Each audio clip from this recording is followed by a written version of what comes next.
Bueno, yo la otra vez les dije, cuando hablamos de integración, que la integración se debía a cuatro elementos fundamentales y tanto en Latinoamérica como en Europa se ven esos cuatro elementos fundamentales en distintos momentos.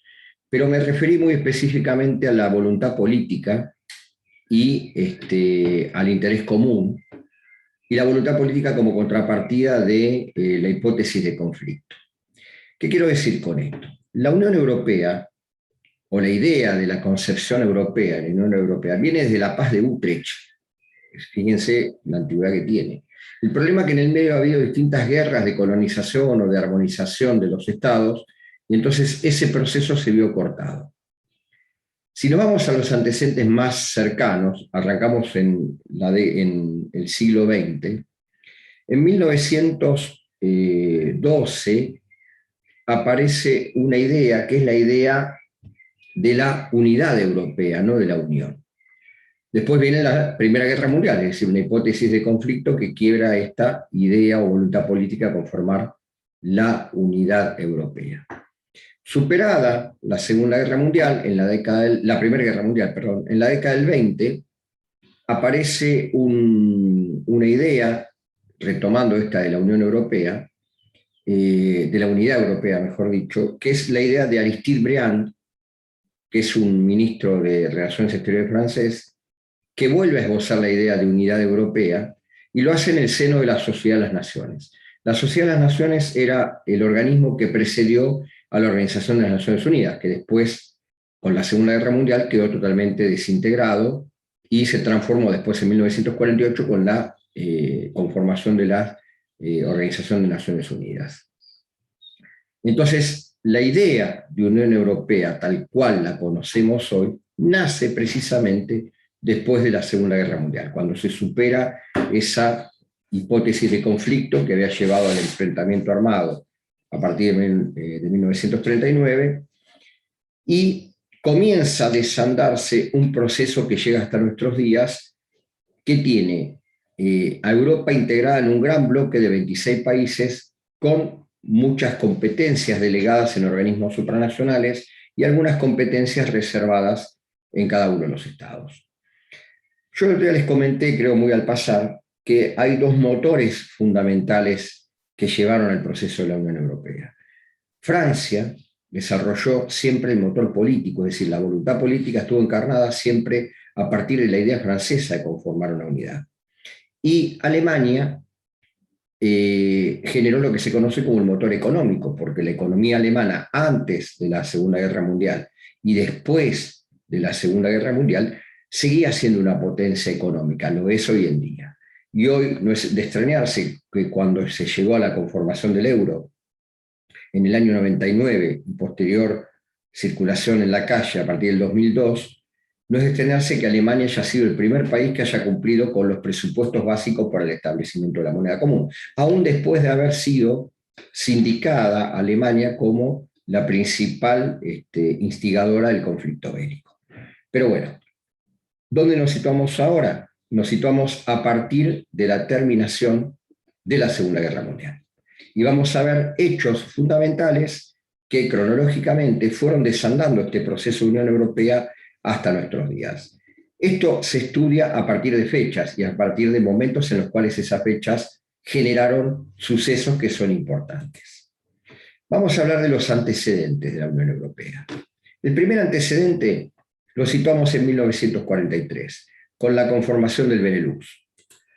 Se parece esto, el Benelux, a un polvo para lavar la ropa, pero no es un polvo para lavar la ropa. El Benelux es el primer bloque de integración constituido que se da en Europa. Es una asociación de libre comercio o una zona de libre comercio y la conforman Bélgica, Holanda y Luxemburgo. Por eso Benelux. Está bien, las siglas del Benelux son Bélgica, Netherlands, Holanda y Luxemburgo. ¿Cuál es la importancia del Benelux? El Benelux tiene una importancia en doble sentido. El primer sentido es que el Benelux funcionaba aún, fíjense la fecha de conformación, 1943, funcionaba aún durante el desarrollo de la Segunda Guerra Mundial. Es decir, esa hipótesis de conflicto en ese grupo de 3 países no influyó para que ellos generen una zona de libre comercio y se asentaran como bloque a partir de 1943. La importancia segunda, o el segundo motivo, factor de importancia del Benelux, es que a partir de su conformación, el Benelux firma todos los acuerdos posteriores que van a derivar en la conformación de la Comunidad Económica Europea en 1957. La firma de los tratados lo hacen como bloque, como Benelux, no como países separados. Es decir, ellos conforman un bloque fortalecido que avanza paralelamente junto al proceso de la actual Unión Europea. Primer antecedente, 1943, el Benelux. Segundo antecedente, Plan Marshall, 1947. Habrán escuchado hablar del Plan Marshall más de una vez. El Plan Marshall es un plan que lo desarrolla Estados Unidos, que había sido la potencia vencedora, había sido el país que había quedado mejor posicionado desde el punto de vista económico, porque el conflicto se desarrolló fuera de su territorio, y había sido el país más robustecido, porque con la industria pesada armamentista había obtenido buenos dividendos el Estado norteamericano, entonces podía o tenía espaldas como para sostener el desarrollo de la economía a nivel internacional. Recuerden que en 1945 se da la conferencia de Bretton Woods, recuerden que se ata el sistema financiero internacional a la relación dólar-oro. Entonces Estados Unidos verdaderamente había quedado muy bien posicionado desde el punto de vista económico en cuanto a su hegemonía a nivel mundial y a nivel hemisferio norte sobre todo. Entonces Marshall, que era un general norteamericano, propone esta idea de reconstrucción europea desde el punto de vista financiero. ¿En qué consistía el Plan Marshall? El Plan Marshall era un préstamo que otorgaba el gobierno norteamericano al empresariado privado norteamericano para invertir en Europa. Es decir, el empresariado privado norteamericano invertía en los países europeos y el Estado norteamericano garantizaba la productividad de esa inversión. Entonces, a partir de ahí lo que se busca es reacomodar y reorganizar y volver a poner en marcha la economía europea. La importancia del Plan Marshall es doble también, al igual que el Benelux. ¿Por qué? Primero, porque el objetivo fundamental era la conformación de un espacio económico que ayude a recomponer el desarrollo económico europeo. Primera importancia. La segunda importancia está dada porque el Plan Marshall no distinguía beneficiarios. Podrían haber dejado afuera a Alemania, podrían haberla expulsado a Alemania el Plan Marshall. Sin embargo, como empieza otro proceso, que es el proceso de la Guerra Fría, Alemania se ve favorecida también porque se entendía en aquel momento que la reconstrucción de Alemania era importantísima para el nuevo desarrollo del plan europeo o de la Organización Europea. Entonces, el Plan Marshall no distingue, no hace distinciones xenófobas, como se le dice normalmente, sino que Alemania también es receptora de los fondos que provenían de este Plan Marshall. Además, el Plan Marshall ya entra a funcionar como un proceso o como un organismo, llamémoslo de alguna manera, con cierto carácter de supranacionalidad. ¿Por qué? Porque el Plan Marshall tiene un organismo, o la conformación de un organismo, que se llama la Organización Europea de Cooperación Económica, Organización Europea de Cooperación Económica o Organización Económica de Cooperación Europea, que era el organismo encargado de administrar los fondos del Plan Marshall. Administrar los fondos del Plan Marshall. Entonces, ya ahí tenemos una idea de reconstrucción de Europa en 1947. Vamos a 1948, Congreso de La Haya. ¿Qué pasa? Este Congreso es fundamental para definir la continuidad del proceso de unificación europea. ¿Por qué se origina la Segunda Guerra Mundial? Hay varias situaciones o varios motivos, pero hay dos aspectos fundamentales desde el punto de vista territorial específicamente, que son, primero, la invasión de Alemania a Polonia, y segundo, la invasión de Alemania de dos regiones de Francia, que son las regiones de Alsacia y Lorena. Alsacia y Lorena, en el límite entre Francia y Alemania. ¿Por qué eran importantes estas regiones? Porque de allí surgían las explotaciones mayores de carbón y de acero que permitían el desarrollo de una industria pesada. que era propicia para el desarrollo de armamentos. Entonces, Alemania invade esta cuenca de Alsacia y Lorena y comienza a explotar de manera ilegal y de manera o con un objetivo bélico los yacimientos de carbón y de acero que había en esa región. Cuando termina el conflicto de la Segunda Guerra Mundial, ¿cuál es la pregunta? ¿Qué hacemos con Alsacia y Lorena? ¿Qué hacemos con la explotación de esos carbones que habían generado una industria armamentista muy fuerte, muy potente, y que si no se regulaba esa explotación, estábamos entendiendo que cualquier otro país podía apropiarse de esa zona y volver a explotarla en sentido belicoso o en sentido armamentista? Entonces, en 1948, en el Congreso de La Haya, se reúnen todos los países que habían resultado vencedores, pero que habían quedado muy maltrechos, y se ponen en práctica, se pone en práctica la idea de administrar la explotación de esos recursos con fines pacíficos.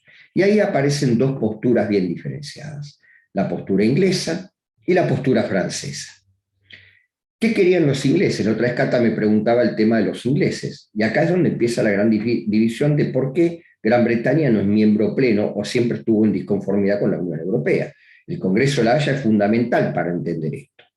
Los ingleses decían que la explotación del carbón y el acero debía ser, de esa región, Alsacia y Lorena, debía ser a través de organismos intergubernamentales, que no había que constituir un organismo con cesión de competencias, que no era necesario, que con establecer facultades intergubernamentales en los estados que iban a regular esos organismos, y esa explotación alcanzaba.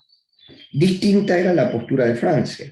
¿Francia qué decía? Francia decía que había que constituir organismos con carácter supranacional porque eso favorecía una administración sin injerencia de los estados,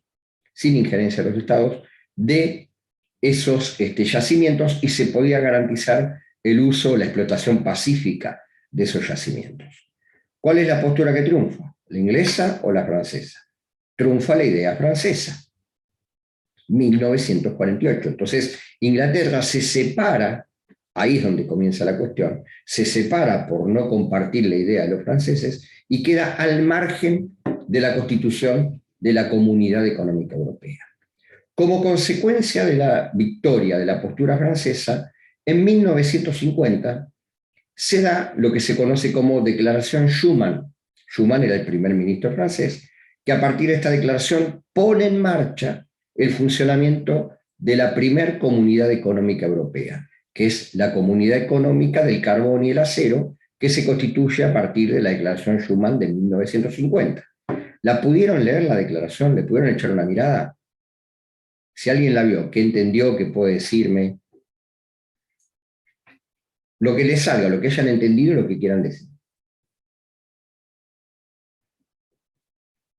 De a uno que me taladran los oídos.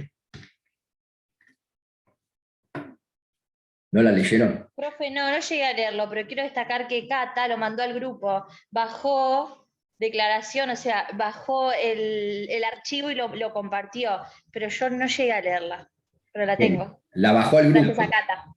La bajó al grupo. ¿Cuántos son en el grupo? A ver, ahí le ¿Cuántos digo. son en el grupo? Yo voy a hacer preguntas de sentido común, no voy a decirles más nada. Somos 3. No, mentira, somos 28. 28, bien. De 28, ¿cuántas lo leyeron? Bien. Entonces, pregunto, ¿de qué me sirve que lo haya bajado al grupo si sirve para ocupar un espacio en el WhatsApp? La idea era que lo lean. Ajá, caramba. Y me das pie para decir que de 28 tengo 13 nada más. Me faltan, si la matemática no me falla, me faltan 15. Seguimos mal, pero bueno. Bien, la declaración Schuman, me tengo que enojar, ¿eh? La declaración Schuman, ya que no la leyeron, lo que hace es establecer la idea de la Comunidad Económica Europea. Yo la tengo acá, después léanla, pero vamos a marcar los aspectos siguientes. ¿Se ve ahí, Irene? Declaración Schuman de 1950. Sí, se ve bien. Bueno, fíjense los aspectos importantes de la Declaración Schuman y a qué apunta. Porque la Unión Europea nace, o la Comunidad Económica Europea, nace como una respuesta pacífica a la explotación del carbón y el acero. lo que busca es la conformación de un espacio pacífico, porque sabían que si no se regulaba eso, los conflictos bélicos iban a estar siempre presentes, y esa hipótesis de conflicto no iba a desaparecer nunca. Entonces, ¿cuál es el tronco de la Declaración Schuman? Esto que está aquí marcado. La contribución que una Europa organizada y viva puede aportar a la civilización es indispensable para el mantenimiento de relaciones pacíficas. Se destaca siempre el concepto de la pacificación. Francia, motor político, defensora desde hace más de 20 años de una Europa unida. Fíjense cuando yo les hablé del antecedente en la Sociedad de las Naciones del ministro francés Aristide Briand, es que Francia estaba bregando por esa Europa unida. Ha tenido siempre como objetivo servir a la paz. Europa no se construyó y hubo la guerra, es decir, los franceses que dicen, como consecuencia de una Europa separada y no unida, se desató un conflicto bélico. Europa no se hará de una vez en una obra de conjunto, se hará gracias a realizaciones concretas que creen en primer lugar una solidaridad de hecho. La agrupación de las naciones europeas exige que la oposición secular entre Francia y Alemania, por esta invasión de la región de Alsacia y la región de Lorena, quede superada, es decir, que no haya odio. Y ahí está el beneficio de el plan Marshall hacia Alemania también, sin un odio xenófobo como el cual ejercieron los alemanes en su momento. Por lo que la acción emprendida debe afectar en primer lugar a Francia y Alemania, porque es en el límite entre ellos donde se desarrolló esta industria que dio origen a la Segunda Guerra. El gobierno francés propone, y acá está la base de la Comunidad Económica Europea, que se someta el conjunto de la producción franco-alemana de carbón y acero a una alta autoridad común en una organización abierta a los demás países de Europa. Es decir, lo que está haciendo la Declaración Schuman, base de la Comunidad Económica Europea, es llamar a todos los países europeos para que se unan a esta nueva comunidad de intereses y de explotación de carbón y acero. Sigue diciendo cosas, pero al final deja al control de las Naciones Unidas, que ya se habían creado en 1948, la explotación correcta de ese carbón y acero, diciéndolo de tal manera: un representante de las Naciones Unidas ante dicha autoridad se encargará de hacer 2 veces al año un informe público a la ONU sobre el funcionamiento del nuevo organismo, en particular por lo que se refiere a salvaguardar sus fines pacíficos, siempre destacando el tema de la paz. Bueno, lean la Declaración Schuman porque es importante. Entonces, 1948, Congreso de la Haya, se decide un organismo supranacional o la conformación de una comunidad supranacional que va a administrar el carbón y el acero con fines pacíficos. 1950, Declaración Schuman, y aparece en 1951 la creación de la SECA como consecuencia de la Declaración Schuman. ¿Qué es la SECA? Es la Comunidad Económica del Carbón y del Acero. Esta es la primera de las 3 comunidades económicas europeas. Comunidades económicas que desaparecen después con el Tratado de Maastricht. Es decir, la Comunidad Económica Europea hoy ya no existe más. Hoy lo que existe es la Unión Europea. Por eso se escuchan a alguien que dice, no, porque la Comunidad Económica Europea no entendió nada. No existe más la Comunidad Económica Europea. Ya desapareció. Entonces, creación de la SECA, primer Comunidad Económica Europea. Declaración Schuman, con una cesión parcial de soberanía.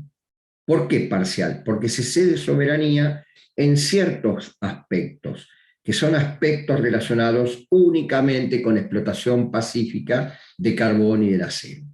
La importancia institucional o jurídico-institucional de la SECA, Comunidad Económica Europea, está dada acá, en la creación de la alta autoridad, que es un organismo con ministros, en un consejo especial de ministros, que son ministros de segunda línea, una asamblea parlamentaria, que son legisladores de segunda línea de los países, y un tribunal de justicia.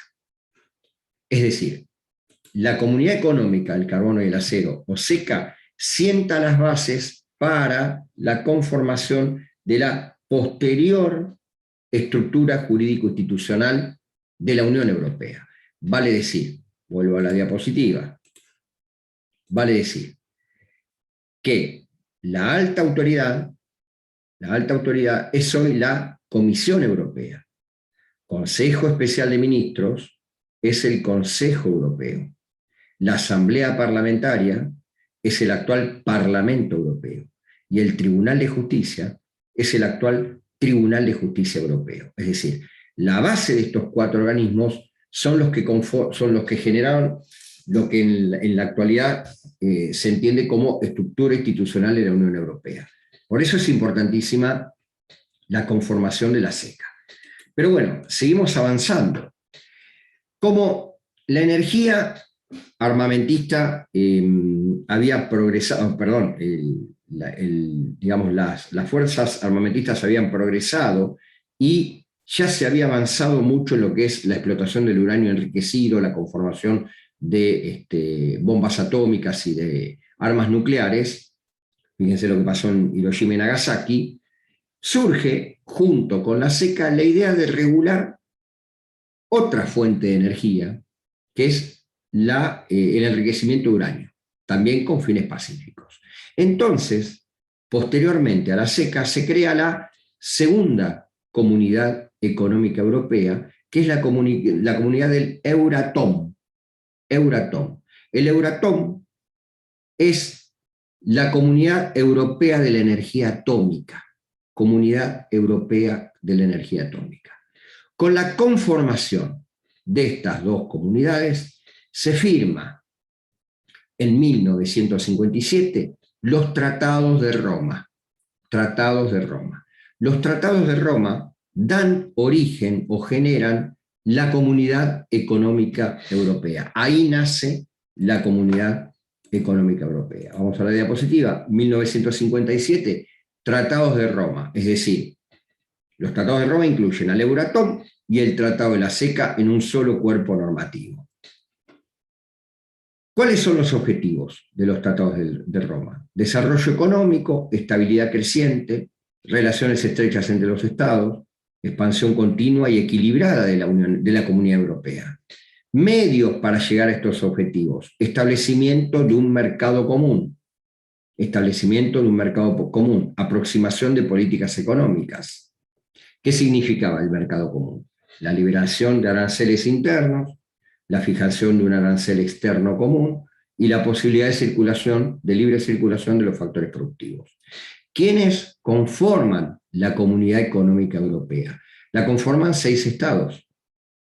El Benelux, que había firmado como bloque, Italia, Alemania y Francia. Italia, Alemania y Francia.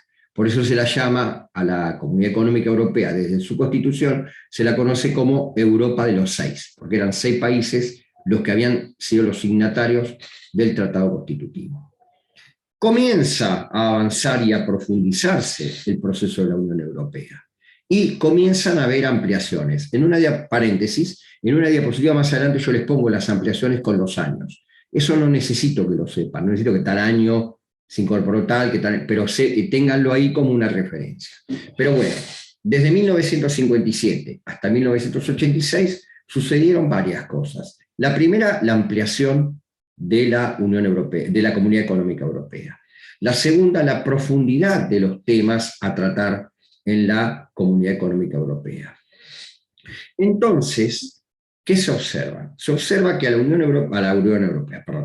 Comunidad Económica Europea le está faltando algo, porque había nacido como regulación de una materia y resulta que empieza a diversificarse y comienzan a profundizarse y tomarse nuevas temáticas. Y para el impulso de esas nuevas temáticas era necesario establecer un organismo que refleje la voluntad política, que hasta el momento la Comunidad Económica Europea no tenía. Entonces se da en el año 1987, fíjense, del 57 al 87, pasaron 30 años, proceso de profundización. En 1987 se firma el Acta Única Europea. ¿Qué hace el Acta Única Europea? Inserta el Consejo de Europa, conduce al Tratado de la Unión Europea con un mercado común y una moneda única. ¿Por qué es importante el Acta Única Europea? Es importante por lo siguiente. Buenas tardes, profe, perdón, recién puedo conectarme. Hola, Abril, no te preocupes, bienvenida. ¿Por qué es importante el Acta Única Europea? Primero, porque sienta las bases de profundización del mercado común. Segundo, porque ya en 1987 se empieza a hablar de una moneda única que rige los designios económicos de la Europa. Pero lo más importante del Acta Única Europea es la modificación política que introduce, porque genera un espacio que se conoce como Consejo de Europa. Y el Consejo de Europa representa la voluntad política de la Comunidad Económica Europea hasta ese momento, voluntad política que no tenía el Consejo, que no tenía la comunidad. ¿Y cómo la refleja? La refleja a partir de reuniones semestrales de los presidentes y jefes de gobierno de los países, que eran los encargados de impulsar el proceso de la Unión Europea. Es decir, que el Acta Única Europea, primer gran reforma de los tratados de la Comunidad Económica Europea, lo que hace es introducir un concepto de voluntad política a partir del Consejo, a partir de la incorporación de la figura del Consejo de Europa, distinto al Consejo Europeo, después lo vamos a ver, Consejo de Europa, que con la participación de los jefes de gobierno y presidentes de los estados, impulsan la profundización y el desarrollo de el proceso de integración llamado Comunidad Europea. De 1987, saltamos a 1992. Saltamos a 1992.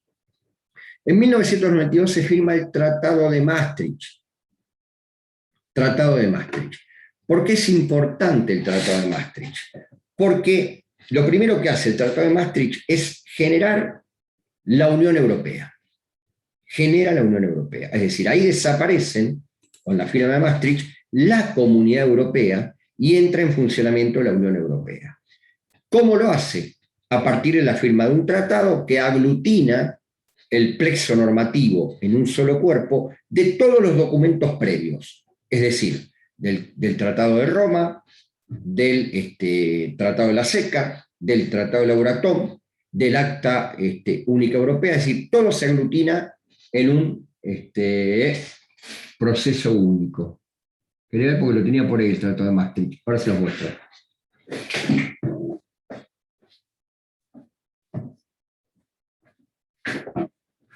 Acá. Fíjense, todo esto, acá, miren, todo esto es el Tratado de Maastricht. Ahora cuando veamos Mercosur vamos a ver que tenemos protocolos de 5 hojas. Fíjense lo que es la Unión Europea. Todo este cuadernito. Bueno, en el Tratado de Maastricht se incorporan además cuestiones vinculadas con los ciudadanos de Europa. Por eso pasa a llamarse Unión Europea. Por ejemplo, se incorporan las garantías de los ciudadanos, se incorpora el derecho a la ciudadanía de la Unión. Es decir, el Tratado de Maastricht es una reforma normativa completa de la Unión Europea. Lo importante es que la hace la Unión Europea. Y además, el Tratado de Maastricht, como bien lo dice acá,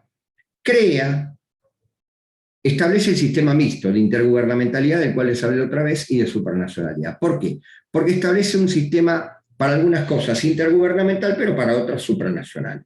Por ejemplo, crea la cooperación en política exterior y seguridad común,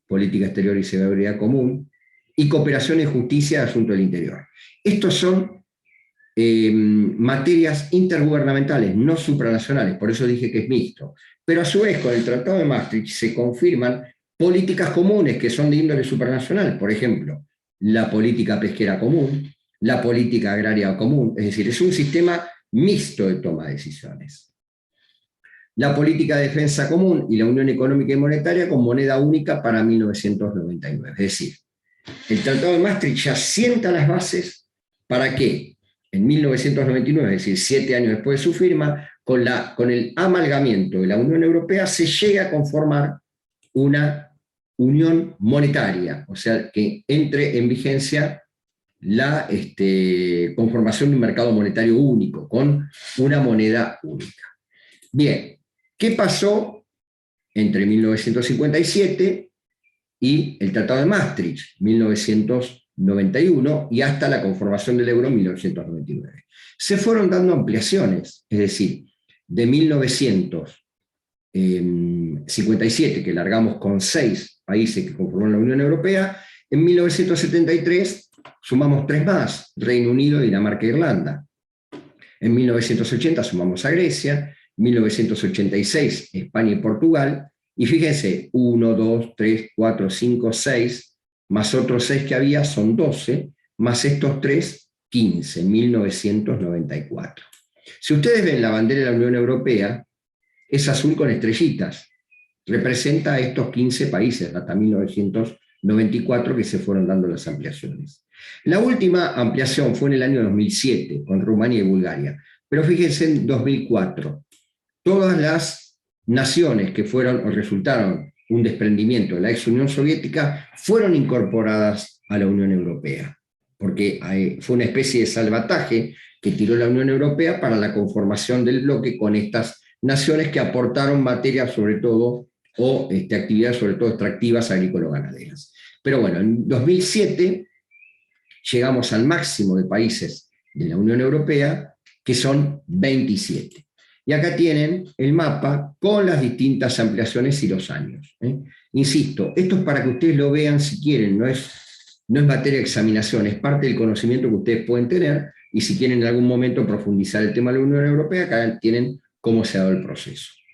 Y acá tienen otro mapita que es el país, la zona euro. ¿Cuáles son los países que comparten el euro como moneda única? Acá tienen el detalle. Bien. ¿Qué hay hoy en la Unión Europea? O sea, ¿cuál es la situación normativa de la Unión Europea? Después de la firma del Tratado de Maastricht, hubo sucesivas modificaciones. Se firmó el Tratado de Ámsterdam, se firmó el Tratado de Niza, pero eso implicó modificaciones parciales del concepto de Unión Europea, no impactó en la formación o en el funcionamiento del bloque Unión Europea. Sí se busca, con motivo de celebrarse 50 años de la firma de los Tratados de Roma, se busca conformar un nuevo plexo normativo y una constitución europea que agrupe todas las normas y reorganice un poco las competencias que se habían diseminado con los tratados de Ámsterdam y Niza posteriores a Maastricht, para que organice un poco la cuestión vinculada con los derechos y garantías de los ciudadanos, y para que determine también ciertas políticas u organización política de representación de la Unión Europea con el resto del mundo, que estaba un poco diseminada. ¿Qué pasa? En el año 50, en el 50 años después de la firma del Tratado de Maastricht, es decir, en 2007, Tratado de Roma, perdón, en 2007, se desarrolla un proyecto de constitución europea que haga todo esto. Además estaba el vencimiento de los tratados de la CECA y del Euratom, ya se vencían, entonces era necesario actualizar todo el orden normativo europeo. En el año 2007 se somete al referéndum un nuevo Tratado de Roma, conocido como una nueva Constitución. El referéndum, en la mayoría de los países, dio negativo, es decir, no se pudo internalizar esa idea de nueva Constitución Europea. Entonces se somete al Parlamento Europeo y a una conformación constituyente especial la revisión de ese tratado original de la nueva Constitución Europea, y se le hacen algunas modificaciones. Algunos dicen que se generó un espacio político de opinión y de concertación que le lavó un poco la cara a lo que habían presentado para la aprobación en el 2007 como Constitución de Roma, y finalmente en el año 2009 se termina el proceso de organización constitucional de la Unión Europea y se firma el tratado que está hoy en vigencia y que rige los destinos de la Unión Europea. Y ese tratado es el Tratado de Lisboa del año 2009. Vale decir que hoy todas las relaciones de la Unión Europea o del desarrollo del proceso Unión Europea están contempladas en el Tratado de Lisboa del año 2009. Ahora vamos a ver qué es lo que incorpora el Tratado de Lisboa de ese año. Ya falta poco, vamos a ir al corte. Antes de esto, ¿alguna pregunta de lo que yo vengo diciendo? ¿Se fue entendiendo? ¿Fue quedando claro más o menos? ¿Algo que no entendieron, que quieren que repita? ¿Quedó todo más o menos claro este proceso que venimos viendo? ¿Seguros? Bueno, entonces son y 7, y 8. Y 15 nos volvemos a conectar. Y seguimos con Unión Europea y terminamos hoy con Unión Europea. En 7 minutos nos conectamos.